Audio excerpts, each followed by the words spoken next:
Please welcome to the stage Luke Jones.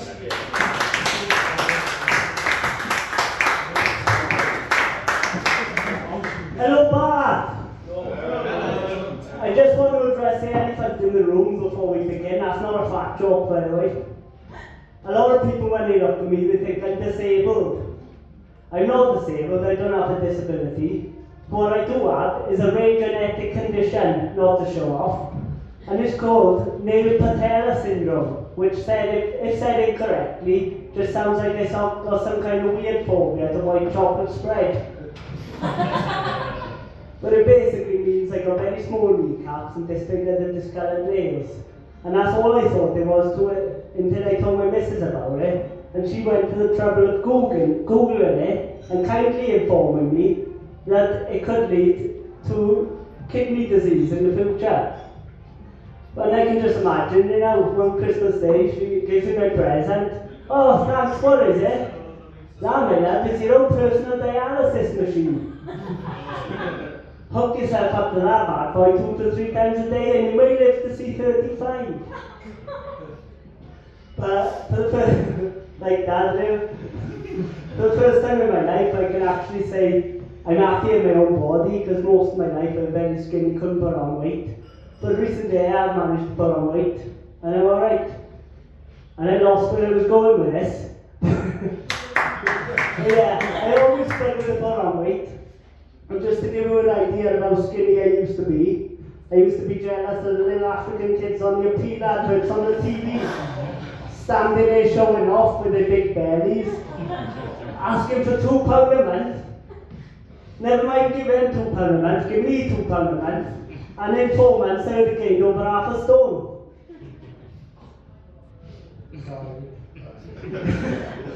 But my BMI, my body mass index, it tells me I'm overweight.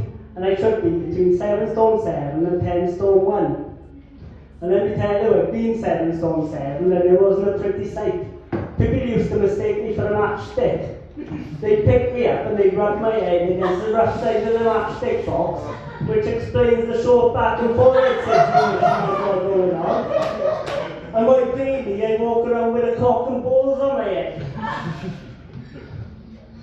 Exhibit A. But despite the weight issues and the dodgy A-line, I have somehow managed to find love. Patronising bastard. And I've been with my missus now for 4 years. And the story of how we met is a really romantic one. It's a bit like a fairy tale. So we met on Tinder. Up until I met my missus, I was useless at dating. I had absolutely no luck with the ladies whatsoever. And I can only really put it down to one thing. Because they don't look about me. It's the kind of look that says I can't leave the house without the carer.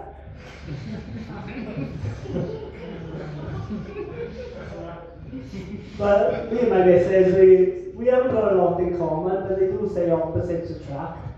Like, I'm a massive sports fan, she doesn't like sports. Massive comedy fan, she hates comedy. I'm a Taurus, and she's a cunt. No, I'm only joking, she's a Pisces. I don't know what she is, except for a cunt.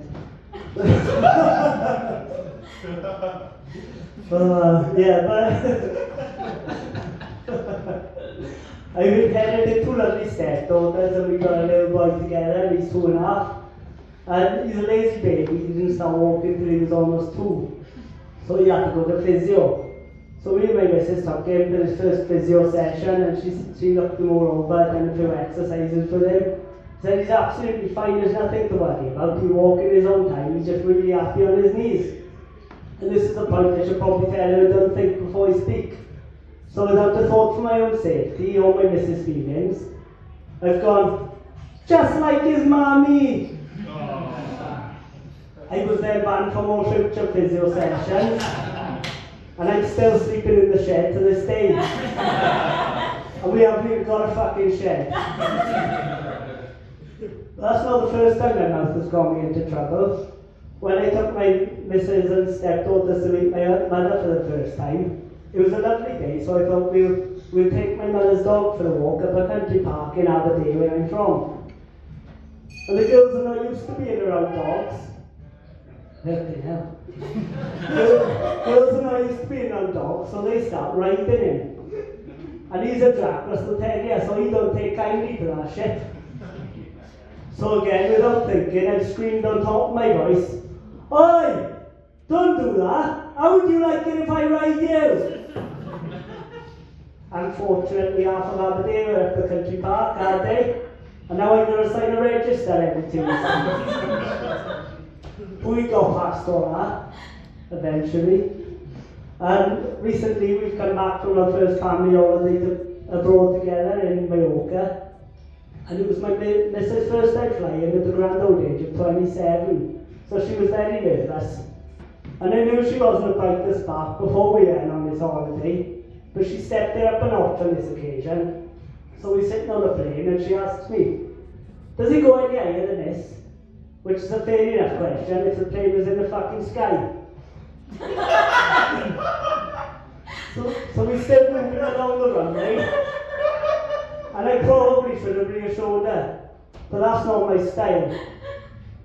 So I've gone, "No, we just drive to Spain in an EasyJet Boeing 737, plowing through everything in our path, gliding across the sea until we land on the other side in a blaze of fucking glory, leaving a trail of utter devastation in our wake." I thought that might have brightened the mood a bit. But I got a snort then, I must be good. I thought that might have lightened the mood a bit, but I was wrong, she was fucking fuming. She didn't speak to me for the first 3 days of the holiday. It was fucking brilliant. Yeah, so as I said, we got a lovely little boy together. He's 2.5, so he'll be starting school next year. And ideally, I'd like him to go to a Welsh school. But the two girls go to an English school, and it's right opposite the house, so I think it's only fair they all go to the same school.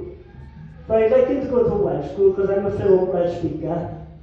And the others are not, so we can chat shit about them. They won't have a fucking clue what we're talking about.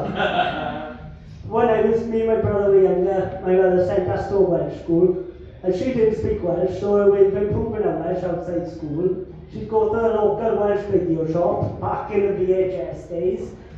Welsh video shop, pick a video of her choice, and then when we got home from school, she'd put it on for us. I haven't said the joke yet, love.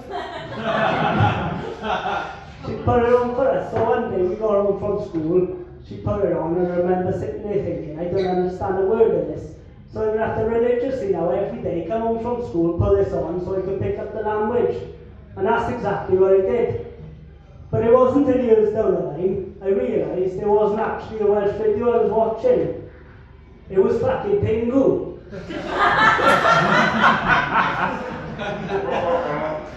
So thanks to my mother, up until the age of 12, I thought I was speaking fluent Welsh. I wasn't, I was talking fucking penguin. Whack whack, noot noot. No wonder I was fucking bullied. Well that, because I got to look to someone who can't leave the house without the carer. I've been Luke Jones, you've been brilliant, thank you.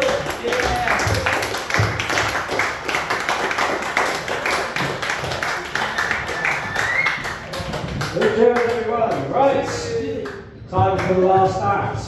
And then you can go home to